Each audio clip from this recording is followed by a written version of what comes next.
Hello, today I have a special guest. Her name is Alisha Ruiss. She's a professional vocalist, writer, and vocal coach, and she gives voice lessons at her studio in Little Italy. And I'm going to interview her today. So, welcome, Alisha. Thank you. Yeah. Nice to be here. I guess my first question is how did you, growing up, decide to become a vocalist? Tell me about that process. So many different reasons. I can think of kind of two key things. I started singing in choirs and in church pretty young. I'd say like 8 or 9. So church was probably the first focus of when I began singing in choirs. And then it was around the age of 10 that I heard Celine Dion for the first time. It's such in a way, like a cliche Canadian story. But it was the first kind of pop singer I encountered that wasn't just someone my parents listened to.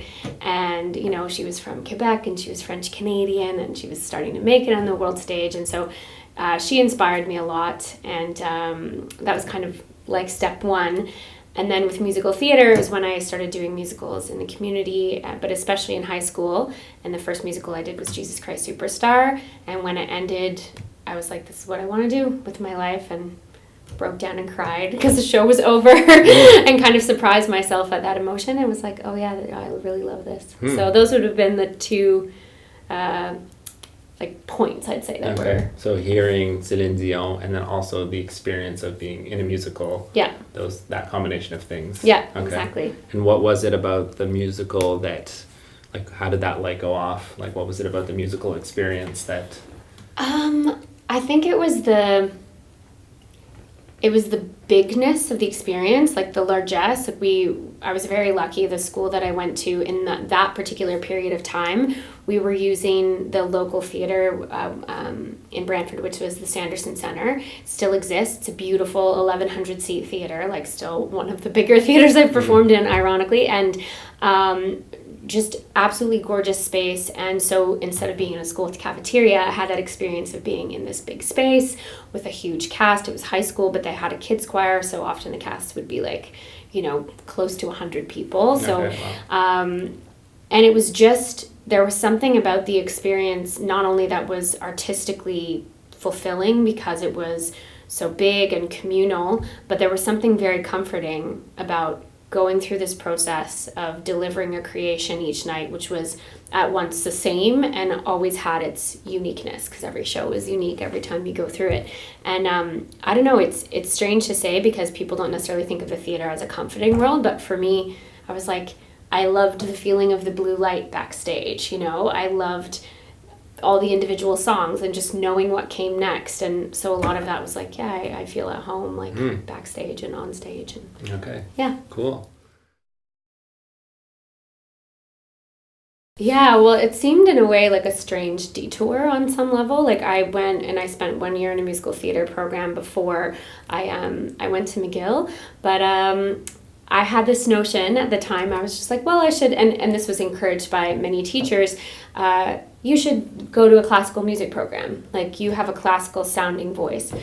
So I was sure, what do I know? I was very pliable in the sense that I really trusted my teachers, and I think they were giving me the best advice that they knew to give. And so I was if I get classical technique, I'll have a good base for anything else. Mm-hmm. I'm of two minds about that now. I still think that's very true in some respects. I don't know if I wouldn't have gotten there just by a slightly different route if I decided not to go. But it did shape me in the sense of, McGill does have a reputation for excellence. So I think it was mainly the singers around me who were all so talented in various ways, and just being surrounded by great voices was probably the thing that made me the most aware, and sometimes it was intimidating, what the voice can actually do at its fullest potential. Yeah. But my foot was I always had one foot out the door. My heart was still with musical theater, even though I was there. I had never planned to be an opera singer, and I never fell in love as much with the repertoire as I did with show tunes. But I'm glad that I had that experience, and the name of the university helps too. It's nice to be able to I went to McGill. Totally. People still react to that somehow. Yeah, for sure. So I read one of your blog posts when we first met, and I thought it was super interesting, and it sounded like you had a really sort of organic, supportive approach meaning like it's not cookie cutter. Like it sounded really sort of, like individualized to each student, but also really supportive. And I guess I'm curious, like how you developed that approach to teaching. Yeah, I think probably because when I was younger, like I did teach a little bit while I was in university, and I did try a kind of cookie cutter approach. Like I gave everyone the same breathing exercises to start and the same like warm-up exercises. And while I don't necessarily use a super wide variety of exercises, at the moment anyway, you know, I found some key ones that I find are sort of accessible to everyone in the particular style that I'm teaching. I do try to say like, focus in on what does this person need right now. So I think that's what I realized, just that a one size fits all doesn't work for everyone, depending on what their experience is, what are their, you know, what is their life like, what kind of attention can they give to their artistry, what has their day been like that day, you know. So if somebody comes in and they're carrying a lot of tension and a lot of fatigue, I have to take that into account. I can't just be like, we're starting here. It's just like, and I think the phrase I've used more and more often recently is like, I treat the voice like a baby, and not in a diva-ish sort of way, you know, like the voice can withstand a lot, but just to say, if you're waking up a baby, you don't pick up the baby and say, good morning, you know, you gently wake up the baby, you might sing the baby songs, you might like stroke their cheek. So the idea is that if I'm waking up this gift and I haven't used it at all today, well, then I'm going to start quietly and softly, and so to treat it with respect, you know, and with care, and that's something that I think that, you know, we can get frustrated with our instruments, say it should work, you know, and kind of push ourselves. But yeah, so that individual approach I think came partly from just recognizing that people are coming in with a different body and a different set of experiences, and physically that has an effect. So where they're going to be at that day can be affected by all those things, and so you have to kind of begin with the reality that's in front of you. Yeah. Okay. And tell me about the journey of maybe some of your students that you've seen, the transformation, like from going from that, like sort of treating the voice like a baby really gently to where you can sort of take a student. Yeah. Well, I think probably the most notable, without naming names, is that sometimes people come in with a lot of what I would call, let's say, nervous energy, which is normal because it's always going to be strange to sing for one person. You know, it's that still, you know, will never really get normal, even for me. I mean, if I was doing a little kind of sing-songy demo for you, that's different. But if I'm going to say, okay, I'm going to sing a song directly to you, it's always strange. It's like very artificial. So that setup automatically can just create nerves, even if you have the most, you know, comfortable, you know, and welcoming setting possible.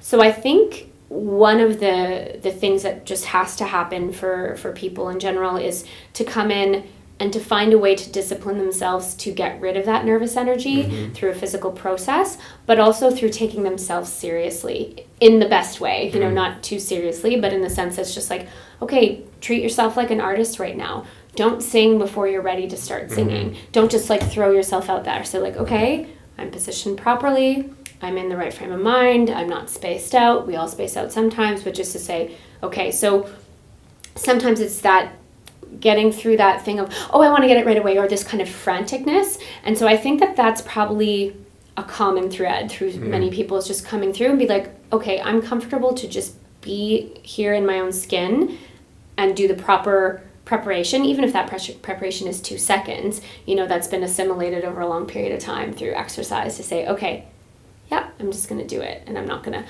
comment on it or have all these outside voices. I think that's the clearest thing that I can say, you know, without kind of showing a demo. Like, this is what they sounded like before, and this is what they sound like now, you know. It's not always that striking, and it varies from day to day, too. You know, you could have a lesson where at the beginning, the voice is just kind of all over the place, or it's not sitting well, and then at the end, I'm like, okay, the sounds that you got in the last 3 minutes, that's where you want to go. And then after that, it really depends on the work that they put in. Yeah, well, I mean, to begin to say, like, Jeanne is awesome. Like, she's already awesome. Like, when she came to me, she's got great musical instincts. She's a good musician. So she was already a very strong singer. Both last year when she did Joseph and Cabaret. So with her, it was very much like tweaking a few things, like, and it centered around like, here's how you can give yourself an easier time. Here's how you can make it more efficient. So it's more, and I do like that kind of work because you can get really nitpicky and you can sort of say, okay, if you're starting here, you can actually do that at, let's say, 50% of the physical effort that you're giving, but still get the type of sound that you need, so that when you want to sustain a certain energy or vocal flexibility throughout a performance, you'll be able to do it. So a lot of the times that's kind of, at least with Jeanne, that was sort of the work that I did. And I'm flattered that people say there was a big transformation. Like I think she came in fully capable of already doing the role, and already sounded great when she came for the first coaching. And I just sort of told her, I'm like, you can actually do less and it's still going to be brilliant, you know? So it was kind of, and it's also addressing a whole work, right? Whereas it's like, okay, you could go up and sing a song, it can be impressive. Can you do 8 shows a week for 3 weeks in a row, not be tired, or how to handle it when you're sick? So that's kind of the thing too, is to say, somebody could go throw themselves at a role, could be great, not really have any training, but maybe they have no voice for 2 weeks after. Could they have been more efficient? Probably. You know, like we never know. Like, you know, can't diagnose someone like that. But yeah. So I'd say it's really like looking at if there's any problem spots. You know, if someone's like, I just don't know how to approach this, then sure, I go to those. I'm like saying like, what's the difficulty? Let's just like clean up any difficulties first, and then if they're already sounding great, it's just like, okay, well, let's give yourself. If you're in a really good place, let's give yourself choices. You know, musical choices. Could you choose to use this sound instead? If you're transitioning from this sound to this production of sound, is that going to be more difficult, or is it going to make things easier for what's coming later? So it's kind of a lot of, it's like a marathon, right? You know, you don't train for a marathon the way you train for sprints. So that's what musical theater is, you know, especially if it's a role where you're singing through the whole show, as with Cabaret or with Joseph, the narrator part. Okay. Sure. So I'm curious, in your teaching, like where do you draw the line and find the balance between technique and artistry? So sort of finding that student sound and balancing it with the technique. Right. So for me, the thing I'm always after is freedom and ease. And I'm talking about physical freedom and ease. So if you can get a balanced, healthy sound, that's your gateway to choices. Because if you know sort of where your neutral, or not neutral, but sort of like your sweet spot is, or where the most, and sometimes I refer to it as like, how lazy can I be and sound the best I can at the same time? Because there's a part of me that's naturally lazy. So, and you know, that may be a negative way of framing it. It's wanting to find efficiency. You know, so if you go to, makes sense. Yeah, if you go to the gym, if you play sports, if you play an instrument, obviously.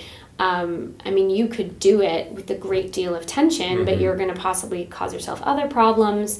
So you want to find all those ways, those little techniques that people give you to do it in an easier fashion, just give you greater freedom to, let's say, lift more weight or have more agility or whatever it is that you're doing. So I go with that first, and then from there, once you have that, you can say, well, now that I know that my voice does this, when I'm singing in, let's say, the most natural version of myself, or the most, you could say even the most refined, centered version, and that can sound very like esoteric and abstract, but in the sense they're just like, here's my pocket. This is me. This is not me kind of adding anything to the sound. Well, after that, you can add things. You can say like, well, I'm gonna darken the sound, or I'm gonna brighten it, or there's always a limit to that, you know, but you can sing a certain note and literally just hold a long note and just say, well, sometimes I think of it in terms of age, like I want to sound younger here. So if things are sitting normally low and a little bit darker, then I'll specifically change it. So I don't know if I should demo anything. Sure. I'm trying to think like of what's a good example. What was I looking at recently? So if I was doing, let's say, I don't know if I'll be starting the right key, but like Home from Beauty and the Beast. So if it starts like, yes, I made the choice, for Papa I will stay. It's a pretty mature sound. If I wanted it to sound a little younger, yes, I made the choice, for Papa I will stay. Now that's just the exact same notes. I've just placed it a little higher in my face. I've thought about the sound in a different physical location. You know, there are, the breath for me sits a little bit different. So there's a bunch of things going on there that now I know how to do them physically. I don't always run through, okay, I don't give myself a checklist before I go. I'm just like, oh, I want it to sound younger. And then I go to that, you know. Now, if I'm teaching it, I'll say, okay, we want to try to achieve a younger sound with this, you know, or an older sound. Or you might want to sound older on this one particular part. So maybe you want to kind of like take it out of everything else you're doing and sort of, I sometimes think about singing in areas or boxes. So if, let's say, the box is kind of sitting here, I'm just like, you might want to put everything else, you might want to put it just up here instead, and then just add a color at some point, you know, to kind of make a point. Mine hair is kind of a good example of that in cabaret. Generally, it's thought of as being a very sort of dark, like, you have to understand, you know, like if you're doing it like that. But you could do the whole thing like, you have to understand the way I am. Mine hair, you know, like that's too low for me. But if you were going to just add a dark color at one spot, so yeah, that's where the artistry comes in, is that now that you have your ease, then you make choices with color, and I think of it as vocal color, or age is often usually how I think of it for myself personally. I can say a few dream roles that I'd love to play. Before I die, I really want to play Eva Peron in Evita, because I have a secret longing to be a dictator. And that's not true. I would love to play Elphaba in Wicked. A lot of those like strong women roles. And then there's a few here and there where I'm just like, it's so totally different from me. I'd really love to play Doralee in 9 to 5, the Dolly Parton musical. So those are roles. You know, I hope to continue to hopefully be considered as a trustworthy colleague, and somebody who has good artistic sense, and just to continually hopefully meet people that bring out the best in me. That's what I could, you know, add for as a performer. Yeah, I'd say that's it. Okay, great. Well, thanks so much for being here and for doing this interview. Is there anything that you wanted to add about anything really? No, I'm always happy to hear from singers, and you know, if people have questions, I'd love to hear from them. Another focus I had mentioned to you off camera was I've done a little bit of work in artist ministry this year, specifically with the Christian community, but we had a retreat for artists earlier this year, which went really, really well. So I hope to do more of that work too, and I think that there's a lot of interesting aspects of the spiritual side that I think will continue to be another sort of stream of focus for me. So I don't know what that's going to look like yet in the future, but there's definitely, after the retreat earlier this year, there's definitely a desire for it. People seem to, that formation I was talking about actually at the beginning, that sense of even just artistically figuring out who you are and how can I use my gifts in a way of service. You know, I think that that's something that will also get us out of our own heads as artists, because it's a tough business, it's a tough path, even if we're not thinking of it as a business. And a friend asked me actually earlier this year, she's like, what helps you when you're really nervous or you're anxious? And I said, remembering that the gift's not mine, you know, and it's at the service of others. And then when you do that, that frees you, you know, because it's not so much about what you can accomplish. And that's something I have to be reminded of often, and like being part of reminding others in the wider community. So Okay. Yeah. Wonderful. Well, thanks again. Yeah, thank you for having me.